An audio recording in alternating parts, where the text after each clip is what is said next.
কিরকম ওয়েদার, আকাশ কালো করে মেঘ করে এসছে, বৃষ্টিও পড়ছে, বৃষ্টি পড়ছে। আর আমরা এখন যাচ্ছি হসপিটালে।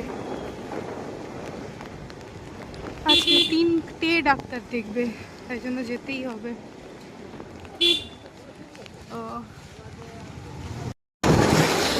ওয়েদারটা সত্যি খুব সুন্দর, পাখিগুলো কি সুন্দর উড়ে উড়ে বেড়াচ্ছে, ভালো লাগছে। কিন্তু আমার আমার ভালো লাগছে না।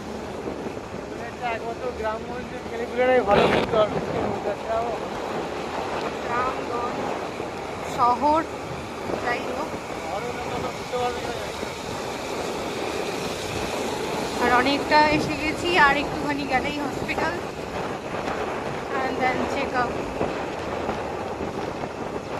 আজকে আবার আগের দিনের রিপোর্টগুলোও দেবে, কি